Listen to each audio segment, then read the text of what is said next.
Assalamualaikum warahmatullahi wabarakatuh. Selamat pagi anak-anak. Bagaimana kabar kalian hari ini? Semoga kalian selalu sehat dan selalu dalam lindungan Allah Subhanahu wa taala. Nah, sebelum pelajaran kita mulai, Ibu akan memperkenalkan diri Ibu dulu. Perkenalkan, nama Ibu Ayu Cahyaning Tias. Kalian bisa memanggil dengan Bu Ayu. Nah, sebelum pembelajaran kita mulai, alangkah baiknya kalau kita membaca doa terlebih dahulu agar pelajaran yang kita lalui nanti berjalan dengan lancar dan diberikan kemudahan. Berdoa menurut keyakinan masing-masing, dipersilahkan. Berdoa selesai. Nah, pada hari ini kita akan membahas tentang tema 4, hidup bersih dan sehat. Subtema 2, hidup bersih dan sehat di sekolah pembelajaran 1. Untuk tujuan pembelajaran pada hari ini yaitu yang pertama, kalian dapat menyebutkan kembali isi teks tentang lingkungan kelas yang bersih. Yang kedua, kalian dapat mengenal gerak keseharian dalam tari.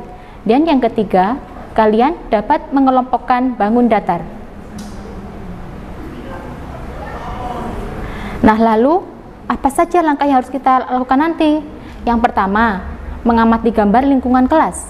Lalu yang kedua, kalian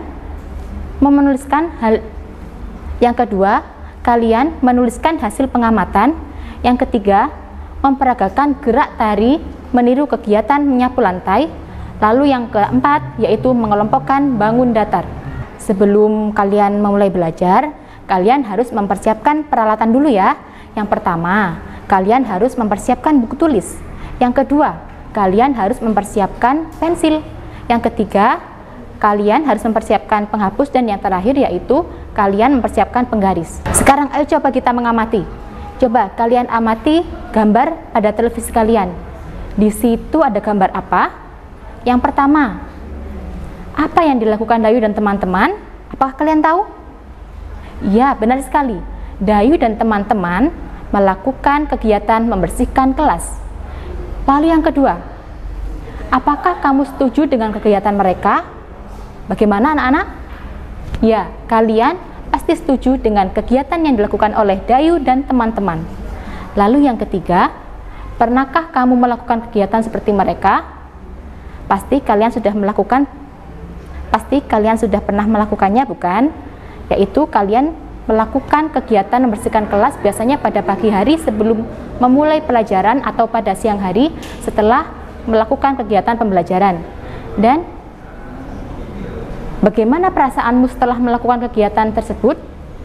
Tentunya setelah kita melakukan kegiatan bersihkan kelas, kita akan menjadi senang. Mengapa? Karena kelas kita akan menjadi bersih sehingga kita bisa nyaman untuk belajar di dalam kelas. Sekarang, ayo kita membaca teks tentang piket kelas. Mari kita baca sama-sama. Bu Ayu pandu dari sini ya. Piket kelas. Kelompok Dayu sedang melaksanakan tugas piket kelas. Mereka bekerja sama membersihkan kelas. Lantai kelas disapu hingga bersih. Kaca jendela dibersihkan menggunakan kain lap. Meja dan kursi ditata rapi. Papan tulis dibersihkan menggunakan penghapus hingga bersih. Air di vas bunga diganti. Lemari dibersihkan menggunakan kemoceng. Semua sampah dibuang di tempat sampah. Nah, setelah kalian membaca teks tentang piket kelas tadi, di situ ada 3 pertanyaan anak-anak. Pertanyaan yang pertama yaitu, apa yang dilakukan Dayu dan teman-teman? Ayo coba kalian cari di teks tersebut apa yang dilakukan Dayu. Benar sekali, Dayu dan teman-teman sedang melaksanakan tugas piket kelas. Apa manfaat kegiatan tersebut? Tentunya kegiatan tersebut memberikan manfaat, yaitu kelas menjadi bersih dan rapi sehingga kalian bisa betah untuk belajar di kelas tersebut. Untuk pertanyaan yang ketiga, alat apa saja yang mereka gunakan dalam kegiatan tersebut? Ayo, siapa yang tahu tadi apa saja alat yang digunakan untuk piket kelas? Iya, benar sekali. Yang pertama ada sapu, lalu yang kedua ada kain lap, yang ketiga ada penghapus papan tulis, yang keempat ada kemoceng, dan ada juga tempat sampah untuk tempat pembuangan sampah. Sekarang ayo kita mengamati gambar tersebut. Kalian lihat gambar pada televisi kalian. Di situ ada gambar tentang kondisi lingkungan kelas. Kalian amati di situ bagaimana kondisi kaca jendelanya, bagaimana kondisi papan tulisnya, bagaimana kondisi meja dan kursi, dan bagaimana kondisi lantainya. Kalian amati di situ. Setelah kalian amati, tuliskan hasil pengamatan kalian di buku tulis kalian. Lalu kumpulkan hasil pengamatan kalian pada guru kelas masing-masing. Jangan lupa judulnya kelas bersih dan menyehatkan. Nah, tadi kan kalian sudah membaca teks tentang piket kelas. Saat piket kelas, kalian tentu melakukan berbagai gerakan. Misalnya gerakan saat menyapu lantai. Gerakan tersebut dapat ditiru dan dijadikan gerakan tari yang indah. Ketika menyapu lantai, biasanya kalian melakukan gabungan dari gerakan-gerakan dasar.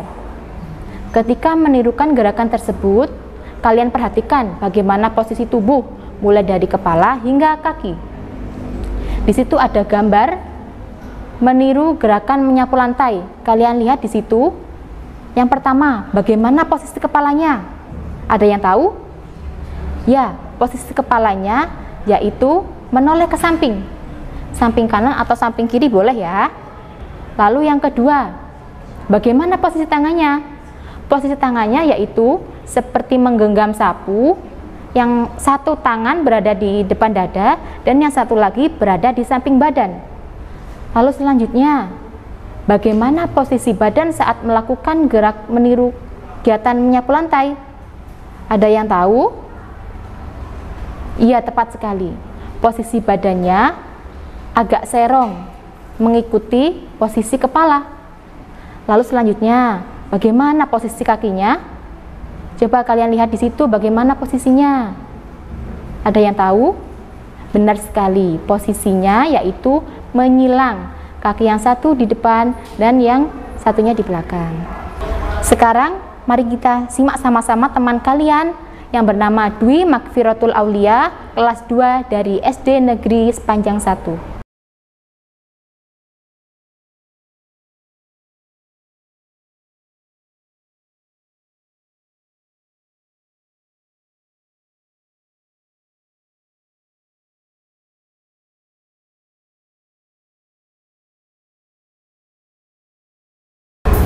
Nah, tadi setelah kalian menyimak tentang video teman kalian saat memperagakan gerak menyapu lantai, kalian bisa mencobanya di rumah. Kalian peragakan gerak menyapu lantai seperti video tadi ya. Lalu, kalian lakukan tanpa iringan musik terlebih dahulu. Kalau kalian sudah bisa, kalian dapat melakukannya dengan iringan musik. Dalam iringan musik, tentu terdapat alat musik. Nah, di situ ada 3 contoh macam alat musik, yaitu yang pertama ada gendang, ada rebana, dan ada tifa. Lalu, bagaimana jika kalian di rumah tidak ada alat musik? Jika di rumah kalian tidak ada alat musik, kalian bisa menggunakan benda-benda di sekitar kalian. Contohnya, kalian bisa menggunakan botol plastik bekas untuk mengiringi tarian kalian. Nah, tadi ada beberapa contoh alat musik kan? Nah, sekarang kita amati lagi dari alat musik tersebut. Perhatikan gambar gendang dan tifa. Perhatikan pada gambar dindingnya.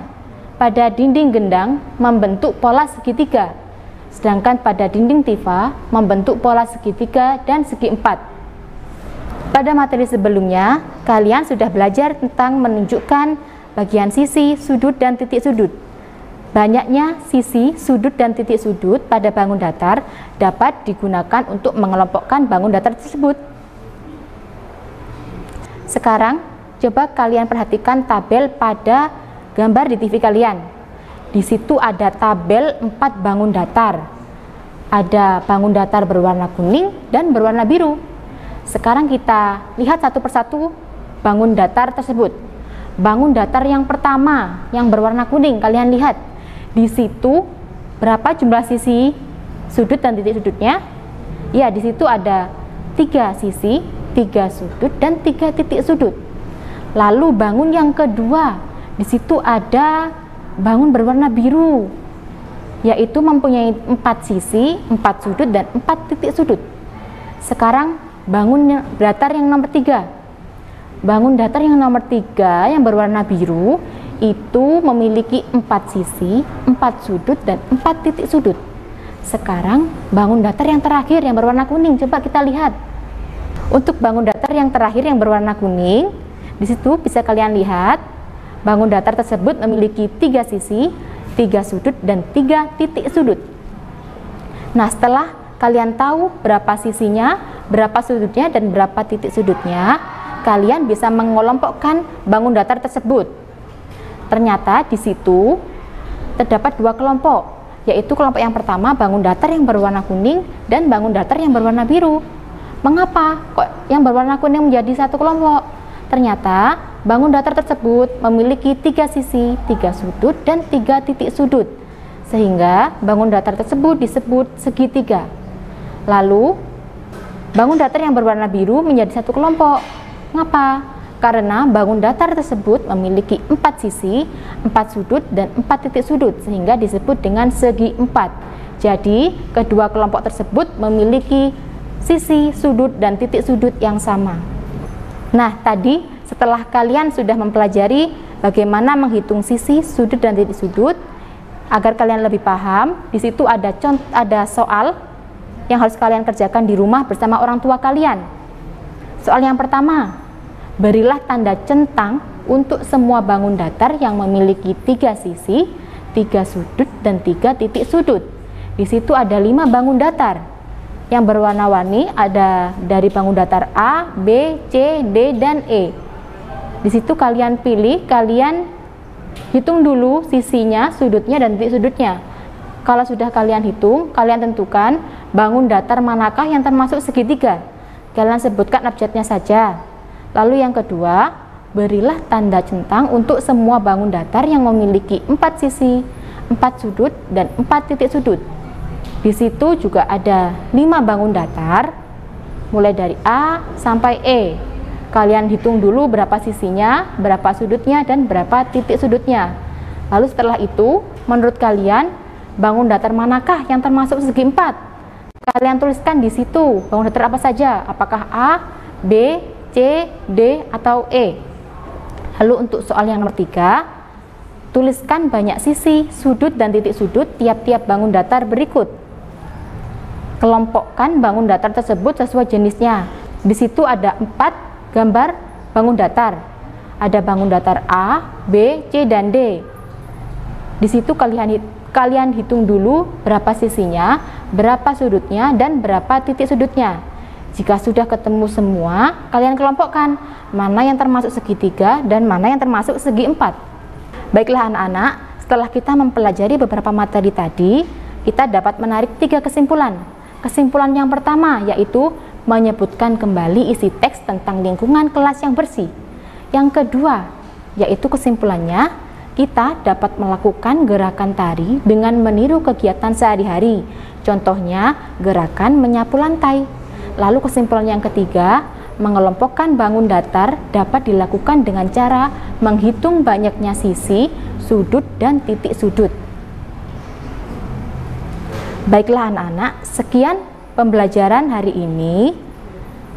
Jangan lupa untuk tetap semangat dan tetap rajin belajar meskipun kalian masih harus belajar dari rumah. Jangan lupa untuk selalu melaksanakan 3M, yaitu memakai masker, mencuci tangan, dan menjaga jarak. Sebelum pembelajaran kita akhiri, alangkah baiknya kalau kita berdoa terlebih dahulu. Semoga ilmu yang kita pelajari tadi dapat bermanfaat untuk kita semua. Berdoa menurut keyakinan masing-masing, dipersilahkan. Berdoa selesai. Baiklah anak-anak, sekarang telah selesai kita belajar pada hari ini ya. Ibu titip salam kepada orang tua kalian di rumah masing-masing. Sampaikan salam terima kasih Ibu karena selama belajar di rumah, orang tua kalian telah membimbing kalian untuk belajar. Sekian dari Ibu, mohon maaf apabila ada salah kata. Wassalamualaikum warahmatullahi wabarakatuh. Sampai jumpa. Bye.